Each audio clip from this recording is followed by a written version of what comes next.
Hey guys, welcome back to the Book Club podcast, where each month we read a contemporary or classic sci-fi or fantasy book and break it down and try and learn something from it. My name is David. My name is Laura. I gotta say, this month has been interesting because we kind of came out of the Christmas month, which was heavily themed. Yeah.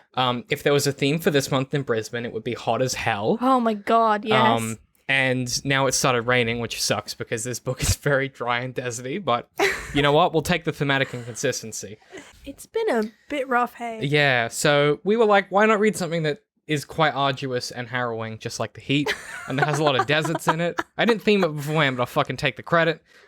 Because this month we read The Gunslinger by Stephen King. So you hadn't read this before, have you? So give me your kind of initial thoughts on this one. Just in general.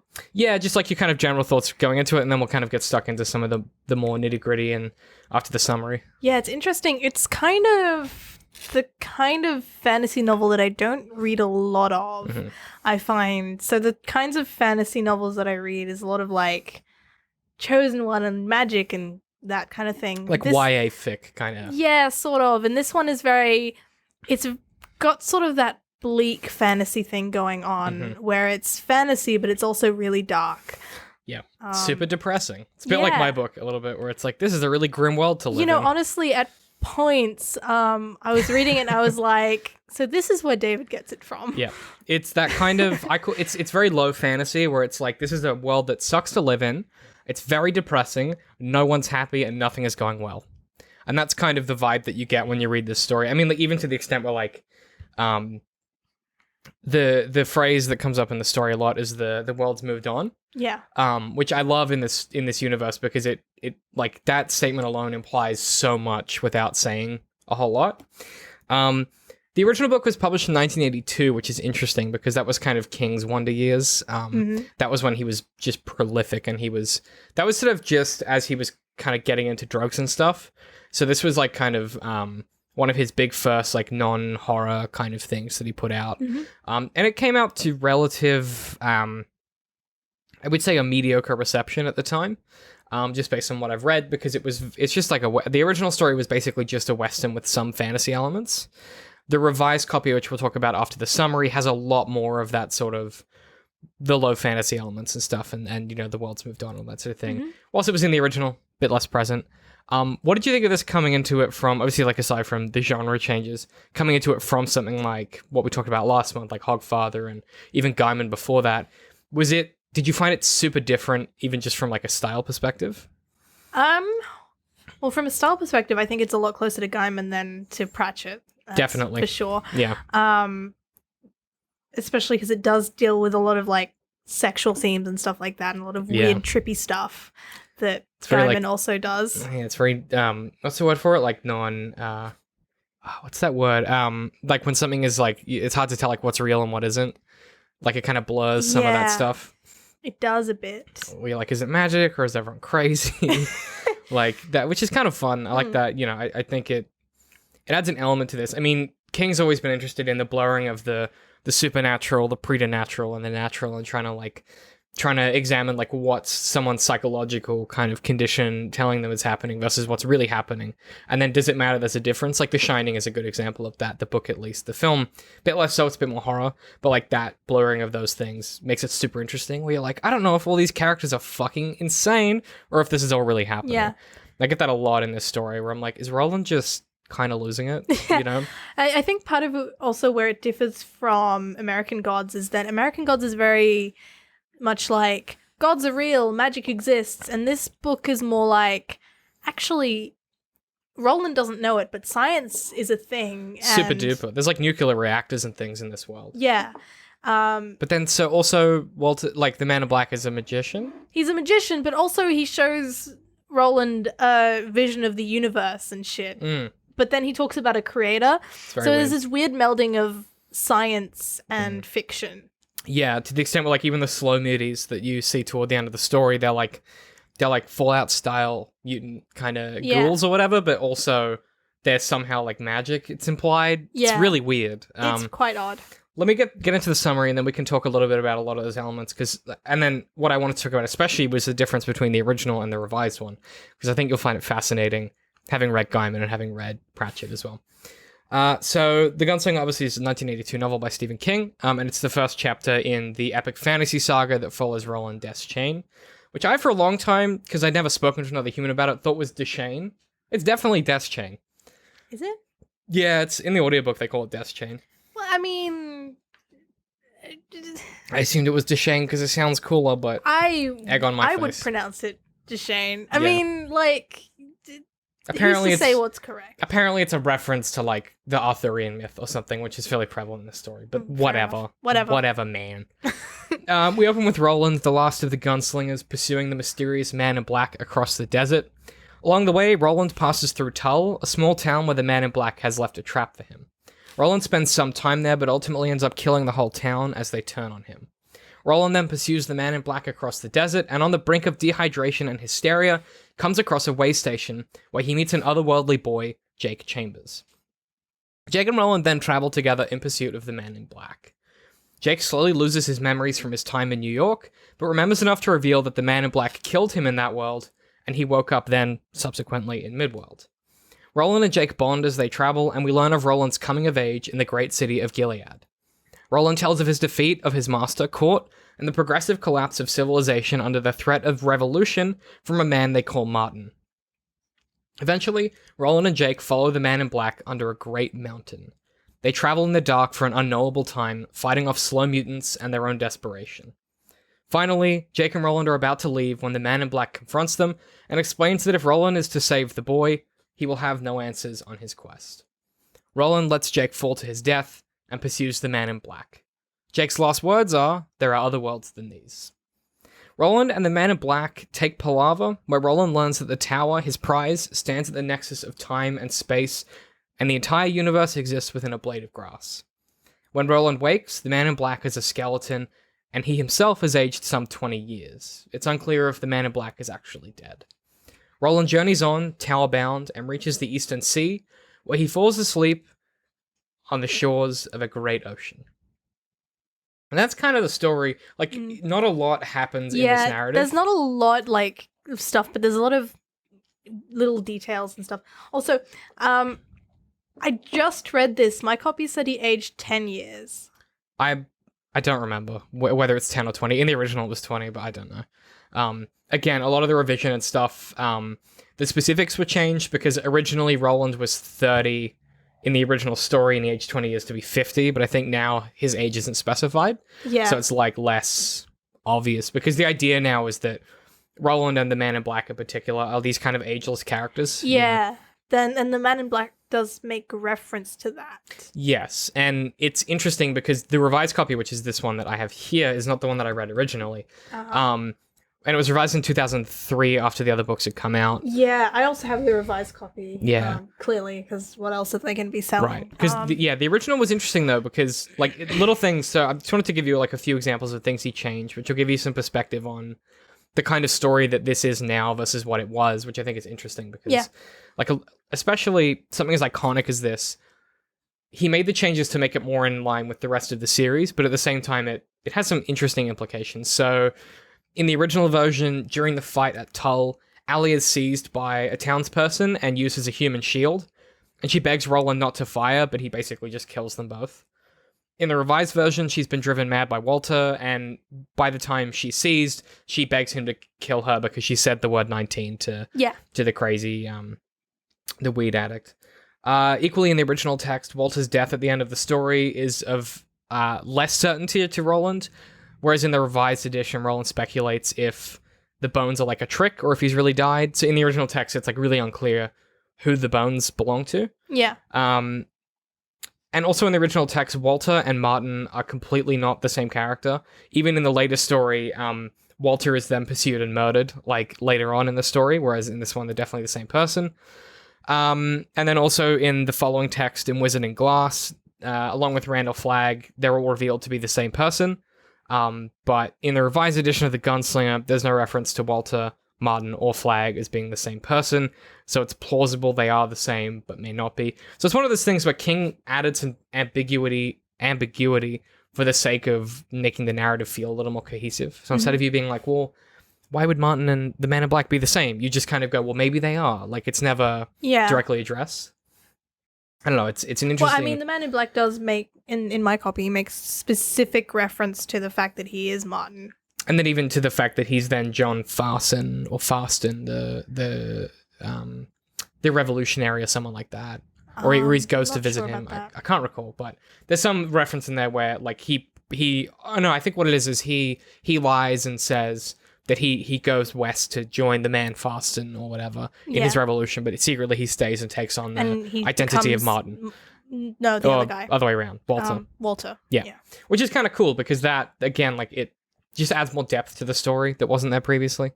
But yeah, I think those changes are curious because it clearly shows that King had his original text and was like, let's kind of innovate on what I have and make it more in line with the rest of the narrative. And I think it works really well, especially like, as you said, the science and the fantasy kind of blending is the wrong word, but that kind of intersection is fucking fascinating. So one of my concerns with the story, or one of the things I always notice when I reread it, is the first half of the book is really action-packed and really like intrigue-bound, where you're like, what's going to happen in Tull? Is this a trap the whole time? And the second half of the book is like mostly metaphors. Yeah, the second half, it's weird because it doesn't really go anywhere. Well, like, it's always going to end with Roland, or I guess they call him the Gunslinger through pretty much the whole book, but him meeting up with the Man in Black. Yeah. And pretty much from page 1 that that's what's going to happen at the end of this book. But pretty much there's not a lot of suspense around what's going to happen to Jake, especially because Roland pretty much pretty early on goes, I'm going to have to kill this boy. Yeah, there's a lot of like intuition happening in this story from Roland that's curious. Where he sort of, I don't know if he like, I'm not sure if it's implied that he has some kind of precognitive abilities or whatever, but I think he just is a man like that operates entirely on instinct. Yeah. And there's something interesting about, like, throughout the story, he has these kind of, I don't know, like, they're not even visions, but he just intuits things. Like, he goes, oh yeah, this boy is a trap laid by the Man in Black. Yeah. And, the minute that he starts to care about the boy, he goes, oh shit, I'm in trouble, Yeah. But it's not, like, anything in the text or the story that tells him that. Yeah, he just kind of knows. He's like, oh yeah, this boy is going to have to die, and I'm going to have to let it happen. And the only way for him not to die is for me to turn back. Right. And then later on, he's like, oh, if we turn back now, we're both dead. Right. And that's kind of, I think that's kind of to the themes of the story as well, where, Roland, there's a thing that's explored later on in the whole narrative, like across all of the books, which I highly recommend. If you've just read the first one, I highly recommend diving into the rest when you have time, which is that Roland is kind of he's like a tower junkie, where he's like, he'll do anything to get to the Dark Tower because he thinks that's his like destiny. Yeah. And, it's because of some trauma that he experienced previously, and it's a sequence of events that led him to become like that. But, like, he even talks about it toward the end of the game, toward the end of the story, where he says something like, it's just after he's had the conversation with the Man in Black, where he's like, what other, like, indignities will he have to endure to get to the tower? This surely can't be the worst. And he has this intuition where he's like, this isn't the worst thing I'm going to do. But he still doesn't turn back. He goes, well, like, this is what I've decided to do. I'm going to make it happen. And even, I don't know, there's a reflection of that with the character of the cook who gets hung. Yeah. All that flashback stuff, was that interesting to you? Because a lot of the criticism for this series is that you spend like a good solid 30% of the whole series flashbacking, like, or in flashbacks with Roland's like early days and stuff. I mean, to be honest, the flashback stuff was kind of more interesting to me than an endless trek through the desert. So, there's that. Good way to break it up. Yeah. And a cool blending of that Arthurian myth and like cowboy stuff as well, which I thought was super cool. And like weird like rite of passage stuff. Yeah, super cool. I love all that. All that stuff I'm like, yeah, that's like super interesting and weird and like kind of like, I don't think anyone had done that kind of genre pastiche before, where they were like, it's fantasy, but it's also like Western, but it's also sci-fi, but it's also like post-apocalyptic. Because there's an implication in the story that it's our world, but like a million years in the future, you have or whatever. Like all this like crazy stuff, and even the Man in Black talks about, they could do this and that and whatever stuff that's like familiar to us, being like, yeah. Although maybe a bit more advanced than us because A bit further in the future, yeah. he talks about having like a cure for cancer, which Right. no, Which we haven't done that one yet. no, But no, you're right. It's and I fucking love that. That's one of my favorite things about this, like this kind of ongoing story, particularly the first one as well, is it's not too overbearing. I think, I tweeted the other night because I was going through the structural edits, for book 2 rather, and one of the comments that Aaron and I talk about a lot is that world building is about like hiding things that you don't notice are there. So, we use the word smuggling, but this story does a great job of smuggling a bunch of really interesting, like, kind of tidbits of world building that you don't notice are there. yeah, Like, for instance, at one point, in the desert, Roland walks past, like, a crashed, or, like, the remnants of a crashed, like, World War I plane, but it's described in such alien detail that, unless you know that's what you're looking for, it just seems like a husk of metal or something or other. You know, same with, like, the way station where they've got that, the nuclear pump or something that's getting water from the, wells beneath. But then even you have, like, these fantasy creatures, like the speaking demons and stuff. And that weird thing where he, like, fucks the demon in the circle. yeah, that was weird. Very, like, that era King. Well, like, that was when he was writing It and shit, where, like, I don't know if you remember this, and if you'll remember this, but in the book, It, the original one, there's, like, a gangbang scene between all the kids, which is, like, King was very, like, I don't know what was going on at that point in time. Yeah, I'm trying not to think about it too much. But I guess not a natural segue, but as an extension of that thought, there's not a lot of female characters in this story. Not a lot, no. And they're represented very strangely. Oh, yeah. Do you have any thoughts on that? Because, I don't know, it was very... Yeah. So, like, you have Allie, Yeah. you have Roland's dead lover, Susan, you have the crazy preacher woman, you have Jake's nanny, and then you have, like, Roland's mother, and they're all very sexualized. Yeah. So Susan we learn almost nothing about, only that he lost her long ago and things like that. So I don't really think I can give a judgment on that. But Allie is a weird one because it's like she's got this big old scar on her face. I think it's forehead. I think it's the idea is it kind of yeah. Whatever. But basically no one would fuck her anymore, and she asks Roland for sex, and they have a sexual relationship for a while. Very weird. And he kind of does it so that he can get information, I guess. Yeah, but then he also seems to care a little bit. I guess. I mean, he's such a weird way. He's such a weird character. He's kind of impenetrable in a way, but yeah, and I think that's why he's so like, I think that's what makes him so interesting, because he's obviously, like, based on the Western stories that King would have grown up with, like, you know, the kind of the cowboy mythology where he's the man with no name, to the point where, like, for a lot of the book, you don't know his name is Roland. Yeah. Well, I think they mention it pretty early on, but you forget pretty because he's just the early on gunslinger too, because he just gets called the gunslinger for pages and pages and pages. He's Roland when he's a kid, but he's the gunslinger as an adult, kind of thing. Yeah. But even to the extent where, like, Jake, when he starts to talk about his childhood with Jake, and he like, in those flashbacks, he's identified as Roland, you feel like he's opening up, and you feel like you're getting, like, a kind of look behind that stoicism.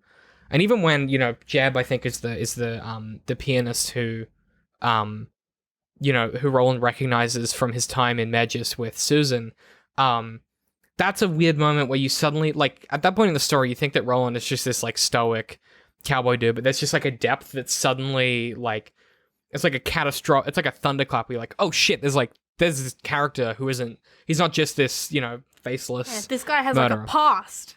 Yeah, which is weird, because when you read that, you don't expect him to have one. You're like, he's just always been pursuing this man in black, because you forget, right? Which is an interesting parallel with the desert and stuff, which is described as, like, kind of sanitizing everything, which I like a lot. So we read June, which is another story that's set primarily in a desert. Yeah. I don't think June does deserts half as good as this story does. Probably not. I mean, it does some stuff quite well, like the whole, like, water thing. But this story does the bleakness of the desert quite well. The like the scale of it. Yeah.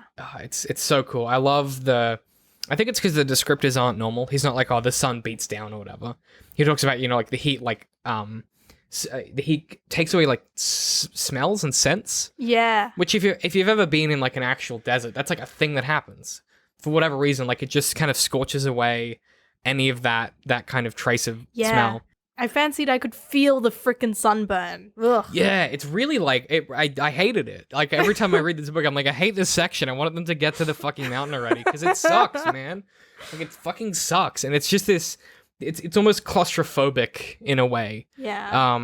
Yeah, it's bizarre. I don't know how he achieves that, but there's something vivid to his control of the prose in that desert section that, and maybe it's like the abundance of metaphors too that decentralize you a bit. But man, when he talks about like Tull versus the desert itself, I'm like, man, never fucking leave that town, dude.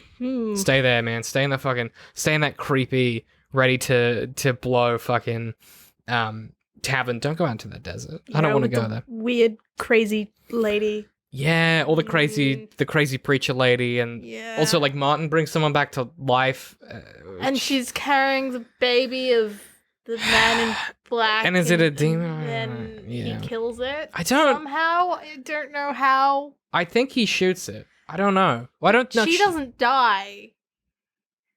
It doesn't. Does he just do? Explained. I don't. Mm-hmm. Well, he sticks his he for sure, gun on up there. He for sure aborts the child.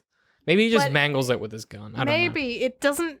I don't remember there being a shot. Either way, you couldn't like write a story now where the protagonist performs an abortion with a gun barrel, and people be okay with that. Yeah, you probably couldn't. Like it's such an extreme like 80s like king thing to do. Oh man! Like what a like it's fucking. There's a lot of stuff in the story where like Jesus Christ, like, and none of it's especially non-progressive. Like none of it's like, well, you know, pro-life or whatever. Like none of it's like or like racist or anything.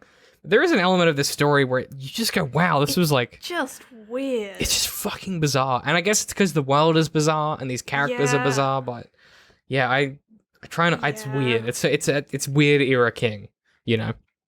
So what was the implication with Roland's mother? Because I think what I got was that the man in black, he definitely... perhaps seduced her to some extent. I'm not sure, but she was definitely unfaithful to her husband with him. She was sort of enwrapped in his sort of spell or his magic or something like that. Yeah. But the other implication, I mean, I guess the idea is that Roland is like such a simpleton, like not that he's dumb, but that he's just a very simple person, that he was unable to understand why that relationship existed. Yeah. So instead of like working through it and trying to deal with it, he resents Martin. He's like, well, if I just kill Martin, I'll fix it. And like, I'll have my mother's attention again. So yeah, I need to become a gunslinger now. Yeah, so he races to kind of become a man in the eyes of that society in order to fix this wrong that is out of his control. So it's that idea of like Roland trying to fix stuff that he can't actually manage. And that's a big theme of his character. So like at one point in this story, Court says something like, control what you can and let everything else take a flying fuck at you, or something like that, is one of Court's aphorisms. And Roland can't do that. So he controls what's in front of him, but he's always chasing the tower, which is out of his reach, or he's trying to, you know, save his mother, which he can't do, or he's trying to save Susan, which he can't do, or he's trying to save Jake, which he can't do. Like it's that core paradox of his character is he's extremely talented, but he's just dumb enough that he can't work out how to like help himself.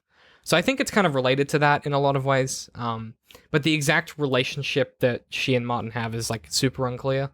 I think the idea is that maybe he's like enchanted her or something. Or just like that Roland's father is just never there because he's out fighting this war. I mean, that too, probably. Yeah. But like also the man in black says that he never managed to break her or something like that. Which I don't know what that means. Do you know what I mean? Yeah. Like, is that a sex thing? A lot of this story, like, it's all very ambiguous, which is kind of cool because it means that. I mean, it gives people like us room to speculate. Well, yeah, but like even room to be interested. We talked about this with Gaiman too, where like a lot of the god stuff is very like subtextual. Yeah. So you have a lot of room to like be like, oh, I wonder, you know, and like your brain your imagination goes crazy. And I think King is a good person, particularly in this series, where he's like, all of these things aren't super defined and they're very malleable. Same with like time and space and age and stuff, where you're like, is Roland really immortal or is everyone else just a moron? You know? Because that's kind of implied, where it's like, yeah, him and Martin are supposed to be these kind of immortal warriors traveling through time, but time is breaking down. So has it just been that, you know, the further they walk toward the tower, like the implication is that time passes slower the further out you get from the tower. So the further into Midworld he walks, the more time has passed since like Gilead fell. If that makes, which is a super weird concept, but it's kind of yeah, that's interesting though. it's kind of explored throughout the rest of the series a little bit, where people are like, oh, there haven't been gunslingers for 1,000 years, and it's not like Roland's 1,000 years old. It's just time is breaking down. So there's that kind of what Court talks about, which is letting like the legend grow before you, and like letting the shadow grow hairs on its face and that sort of thing, where it's like, what is Roland actually versus what do people think that a gunslinger is? And the conflict between those two things is where his character is, I think. You know, he's there, even when he walks into Tull and they're all staring at his guns, you know, and they're just like, as a dude with guns, we're fucked. Like this, they're like staring at him thinking like something's going on here, but no one is interested in who he is as a person. And then you have Allie, who's the opposite, which doesn't give a shit like where he's from. She's just after something else. So I don't know, it's kind of, all of those things have like an interplay with the thematic overtures of the story as a whole, but especially this book, which is about traveling through this dead world, you know, and then later on, obviously, you know, they get to the, where things aren't super dead because there's grass and they can shoot rabbits and they can eat food and stuff. Yeah. What did you think about, speaking of like that section, Jake's kind of inclusion as a character? Like, did you find the New York stuff weird? I mean, it was a bit weird, let's be honest. Yeah. Especially the bit where he describes himself dying. That was kind of gross. And also, he's dying, but he's also, like, turning his head to look at stuff. Yeah, it's real weird. It's like, if you would be dead by that point, surely. You wouldn't be able to move your neck. I don't know. And it's like, did he actually die? Or, like, is it an illusion? I don't know. Either way, like, that, yeah. Super unpleasant to read. Very unpleasant. King does a lot of that, in this series especially. Just really grim things where it's like someone getting... There's at one point in the series where you walk through the entire process of someone getting paralyzed, and like, it's like 10 pages. It's like, dude, you don't have to do that. It's a lot. God, I find that stuff really hard, actually. That super graphic stuff. I think that's kind of the point, especially in this story.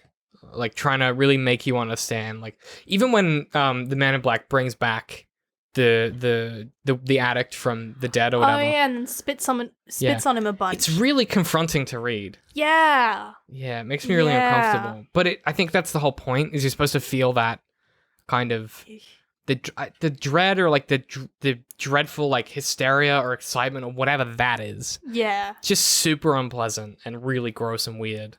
But you have to be present throughout it because you have to get to the next bit of the story. Spits on him and then jumps over the body a bunch of times. He like vaults over it. It's so fucking weird. It's so weird. He's suddenly an acrobat, like whoop whoop. Yeah.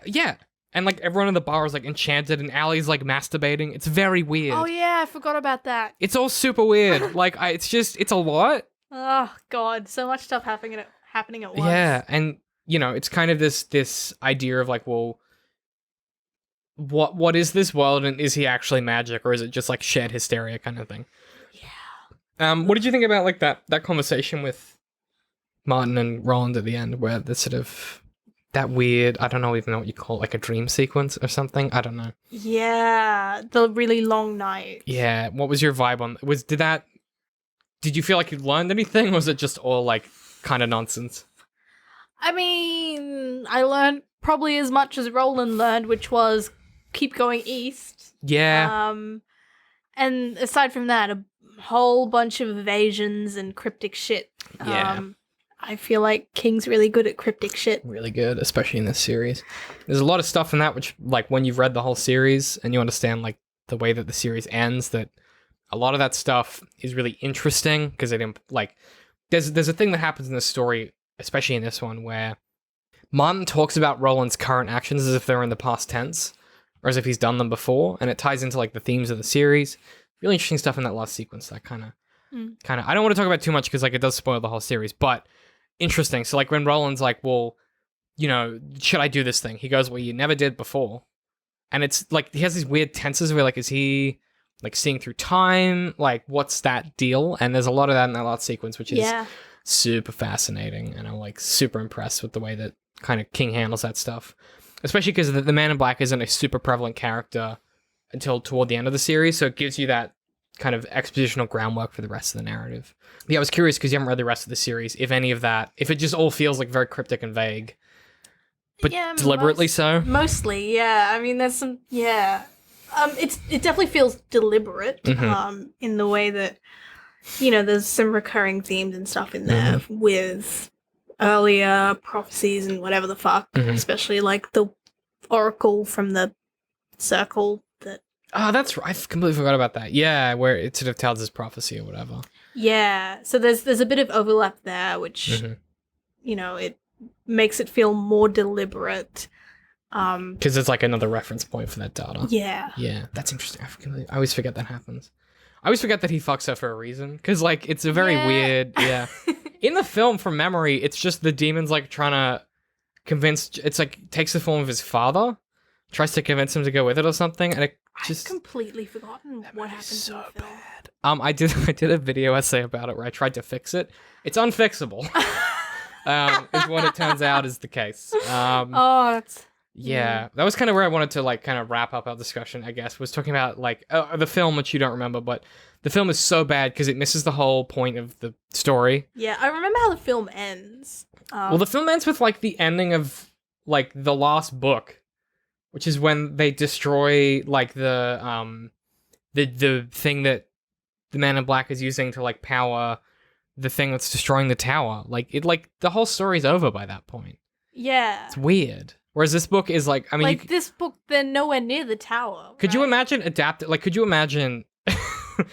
you imagine if someone handed you this book and then they were like, this is what happened with me. I read the book several times and then I saw the film and I was like, what the actual goddamn hell is this? It has nothing to do with the book. It's because this book is basically like a road movie. If you were going to make a movie, it would be a road movie with like lots of nice little flashbacks and stuff. Yeah. Like, think the second last Harry Potter film where they're just, like, on the road. And it's one of the best ones for that exact reason, because it's just all character work. Yeah. It's what this whole book is. And then the film, it's just nonsense. And it combines, like, 5 of the books together, plus the ending of the final book. That's so weird, because, I was thinking about this when I was reading it, actually, when it was, like, because I got past the first bit, which is, it's pretty much all action. Yeah. It's all intrigue and then just action. Intrigue and then bit of action and a lot of gun shooting. Yeah, and that's like all we see of Roland shooting his guns pretty much until the slow muties. Yeah. And I thought, I guess in the film they were just like, we need more action. We need to show how much of a badass Roland is, and it's like that kind of misses the point, because the point isn't that Roland is a badass. No, he kind of hates the fact that he's a badass. Yeah, that all he's good at is killing. The point is that he doesn't do it. Yeah, and when he's forced to, it's like, it's there's a reluctance to his true nature, which is that he is like the most gunslinger there's ever been. Like that's even like the fact that the way that he wins his trial with Court is he tricks him, but then still beats him when he has when he's in trouble. He plays the long game by befriending David the bird or the hawk. Yeah. That like because Court doesn't believe that you can befriend hawks. So it's that thing of like Roland just goes, well, I've decided this is my strategy and I'm gonna make it work. Like he's just the most gunslinger there is. Yeah. And the film, like I mean, all the things that happen in the film happen to some extent in the books. Yeah. But that sequence where it's from the Wasteland book, it's from the 3rd book, which is where they go into that town and they get attacked by like the marauders or whatever. Yeah.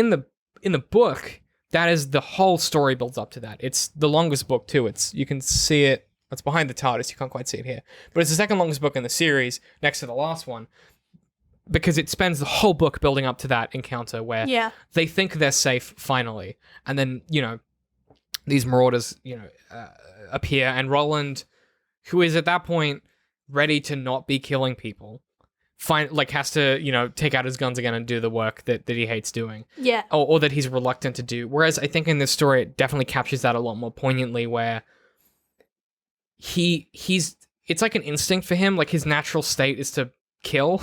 Yeah. And you see that a lot where like he reacts to things by pulling leather, which by the way, there are some great turns of phrase in this story for drawing guns that I'm like, King is a fucking genius, where he talks about like pulling leather, drawing iron, like they're all so genius. I love them all. But that's his reaction, is he thinks it's the Man in Black, so he's immediately got his guns out. Yeah.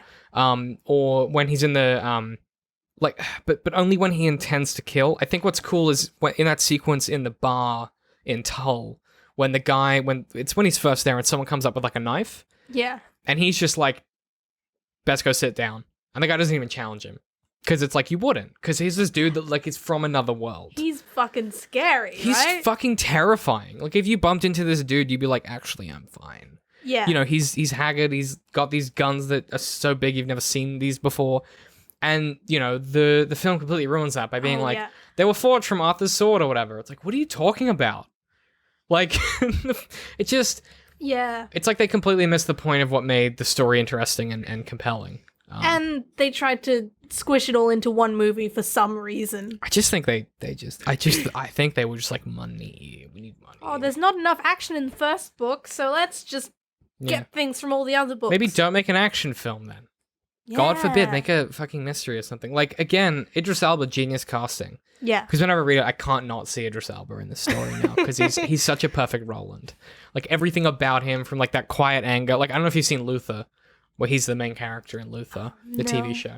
He plays like an alcoholic, like angry cop. Mm-hmm. It's a really good TV show. It's on Netflix, and he's perfect in this role because it's exactly that role where it's like a gunslinger type who just has this like quiet rage that seems to always be there, but is always suppressed. And he just seems dangerous. Like, Idris Elba just seems dangerous because of his kind of quiet confidence, and I think he'd be perfect in that role. Mm-hmm. And they're still doing the TV show for the Dark Tower. It's a complete reboot. Oh, thank God. And I hope they learn their lesson. Surely. I hope that Universal went, maybe what we should do is tell the story from the book that's good. Not kind of jam it all together and hope it's okay. I mean, yeah, you'd hope so. I mean, they could still fall to some tropey things. I don't think the tropey stuff would be not well served in this story, though. Like, you could take this and make it a bit more, like, Doctor Who-y in some ways, where there's some kind of more tropey things in it. But I feel like a lot of television these days is like, okay, we got to end the show on a sort of cliffhanger type thing. Yeah. You can't just let it sit. I blame The Walking Dead and Breaking Bad for that. Yeah. Where they were like, no episode can just end. There has to be some hook. Yeah. So you come back next week, you know. Instead of like what really good TV shows do. Like, I mean, like House and Mad Men are good examples where the stories are so self-sufficient that you come back because you know that next week you're going to get another good story. Exactly. Not because there's a cliffhanger where you're like, well, what happens to this person? Whereas I think especially, and it's network TV, obviously, that makes that happen. But well, yeah, I mean, shows like True Blood always have like, yeah, here we go. True Blood's an especially egregious example. It really is. It's just like, yeah, more cliffhangers. We're going to raise the stakes, and then we're going to raise the stakes again. What's going to happen to Sookie? Still nothing. It's been 12 seasons, you fuckwits. Well, they did finish it after, I think, 7. Did they? Oh, that's a grace to everyone. I feel the same way about Supernatural as well, where they just were like, we did a whole big season finale, but they want 5 more seasons from us.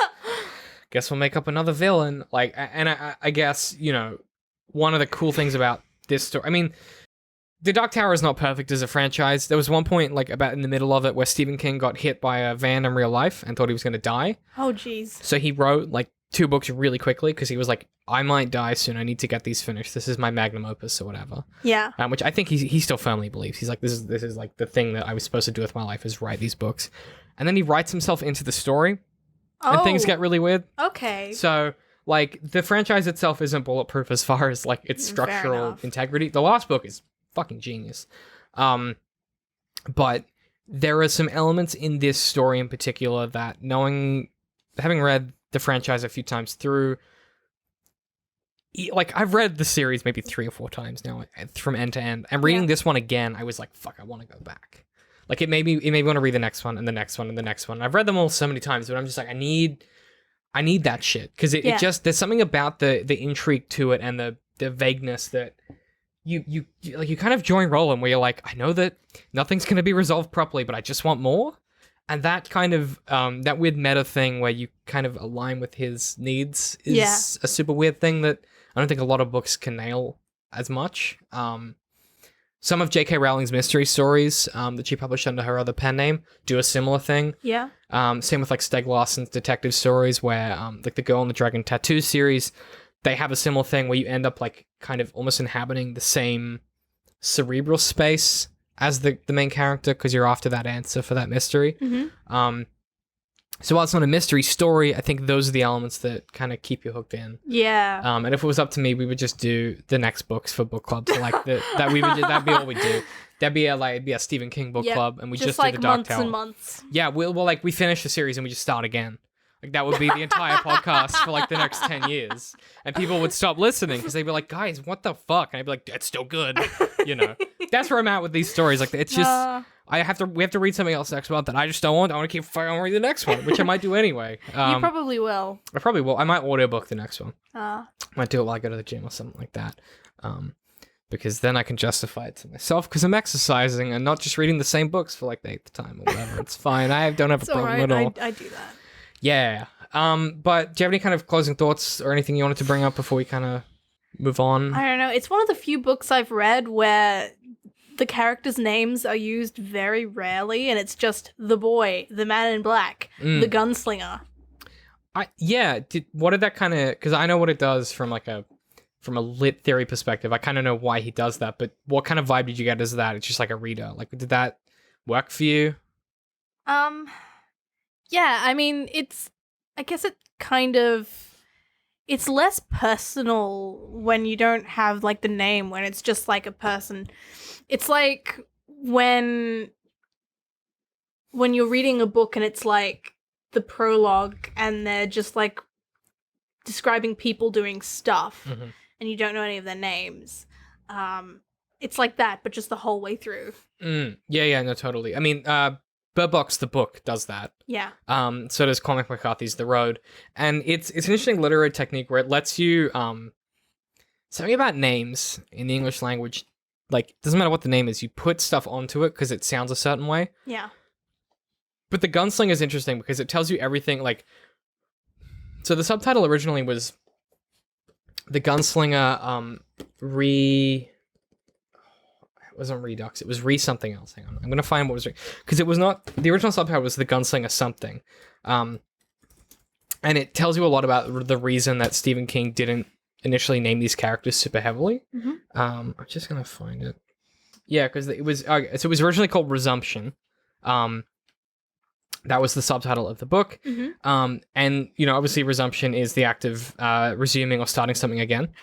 Spoilers. Might have something to do with the series' themes. But the reason that is interesting as far as like why none of the characters are called what they're called is that the idea is the Dark Tower stands at the nexus of time and space, and these characters are just like players in whatever cycle is happening with time and space and the universe and fate and stuff. Yeah. None of them really matter. They're just kind of part of this. They just kind of happen. Yeah.